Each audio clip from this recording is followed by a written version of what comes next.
Hello friends, welcome to my YouTube channel. So let's start with the topic storage from NCERT book.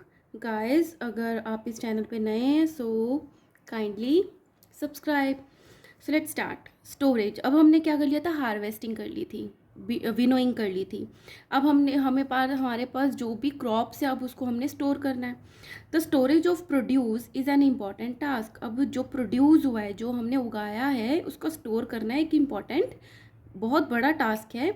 If the harvested grain are to be kept for longer time, अगर हमने जो harvest किया है crop उसको लंबे time तक रखना है, they should be save from moisture, insects, rat and the micro organism. तो इन सब चीज़ों से हमें बचा के भी तो रखना पड़ेगा. So harvested grains have more moisture. तो जब हम काटते हैं क्रॉप्स को तब उसके अंदर जो वाटर कंटेंट है, जो मॉइस्चर है, नमी, वो ज़्यादा होती है. If freshly harvested grains are stored without drying they may be get spoiled or attacked by the organism making them unfit for the use or for the germination. अगर जो हमने काटा उसको एज इट इज़ हमने बिना dry करे हमने उसको स्टोर कर लिया तो वो ख़राब हो सकते हैं, क्योंकि उस पर जो ऑर्गेनिजम्स हैं वो अटैक कर सकते हैं, जिससे कि ना तो ये खाने के काम के रहेंगे, ना उन सीड से हम वापस से जर्मिनेशन कर सकते हैं, उनको यूज़ नहीं कर सकते. Hence before storing them the grains are properly dried in the sun to reduce the moisture in them. इसलिए उनको सबसे पहले सन में प्रॉपरली ड्राई कर लिया जाता है. आपको घर में भी देखा होगा, आपकी मदर जो है चीज़ों को खाने की धूप में क्या करती हैं, धूप दिलाती है ताकि वो ख़राब ना हो. This prevents the attack by the insect, paste, bacteria and fungi. तो जो हमने उसको ड्राई कर लिया तो ये मतलब बच जाते हैं हमारे ग्रेन्स, ताकि उनको पेस्ट, बैक्टीरिया और जो फंजाई हैं वो उनको ख़राब ना कर पाएँ. I saw my mother putting some dried neem leaves in an iron drum containing wheat. I wonder why. तो ये क्या कह रही है कि उसने अपनी मदर को, जो बड़े बड़े ड्रम्स होते हैं जिसमें वीट रखते, गेहूँ रखते हैं, उसमें नीम के लीव पत्ते जो हैं वो रखते हुए देखा, क्योंकि उससे बैक्टीरिया और जो फंगस है वो अटैक नहीं करती है, इसलिए वो उसको रखते हैं.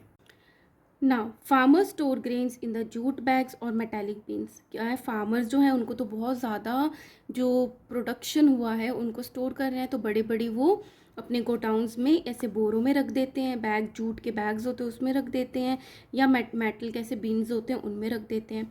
However large scale storage of grains in done in silos and granaries. इसको सिलोज बोलते हैं, एंड ग्रेनरीज में रखते हैं to protect them from the pest. ठीक है, these are silos, these are granaries. अब उससे कहाँ से बचाते हैं, पेस्ट से बचाते हैं जो उनको ख़राब कर देते हैं, है ना, जैसे कि रैट हो गए, इंसेक्ट हो गए. And dried neem leaves are use for storing the food grains at home. और घर पे जो सूखे हुए नीम के पत्ते हैं उनको यूज़ करते हैं. For storing the large quantity of grains in the big godowns specific chemical treatments are required to protect them from the pest and the micro organism. लेकिन हमने जब इतना ज़्यादा प्रोडक्शन किया है तो उसको बचाना है, तो केमिकल्स भी का भी क्या यूज़ किया जाता है ताकि उसको स्टोर कर पाए लंबे टाइम तक, ताकि जो सीज़न है जिसमें वो अवेलेबल नहीं होता तभी भी अवेलेबल हो, या दूर हमें ट्रांसपोर्ट करना हो तो स्टोर करना भी ज़रूरी है ना. ना फूड फ्रॉम एनिमल्स. ये तो आप बहुत छोटी क्लासेस से पढ़ते आ रहे हो कि एनिमल से हमें फूड मिलता है.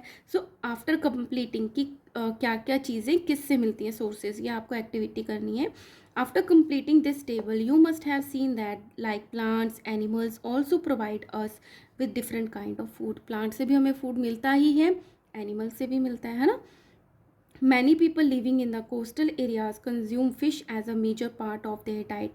कोस्टल एरिया होता है समुंदर के किनारे, और समुंदर के किनारे बहुत सारे लोग जो हैं वो फ़िश खाते हैं अपनी डाइट में.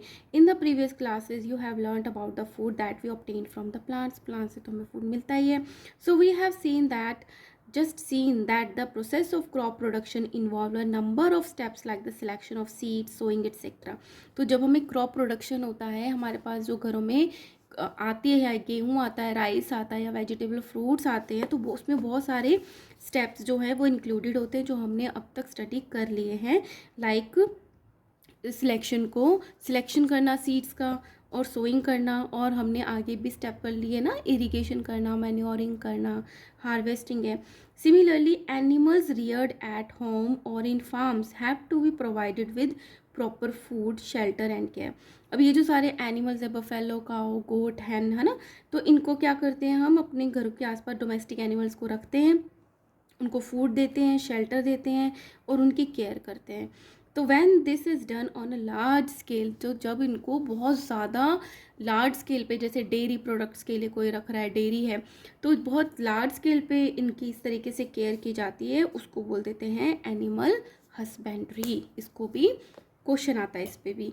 Fish is good for health, we get cod liver oil from fish which is rich in vitamin D. तो ये क्या बताना चाह रही है कि जो फिश है that is rich in vitamin D, ठीक है, और उससे हमें कॉड लिवर ऑयल भी मिलता है। So here we have finished this chapter students. So next video में फटाफट से क्वेश्चन आंसर कर लेंगे। Thank you.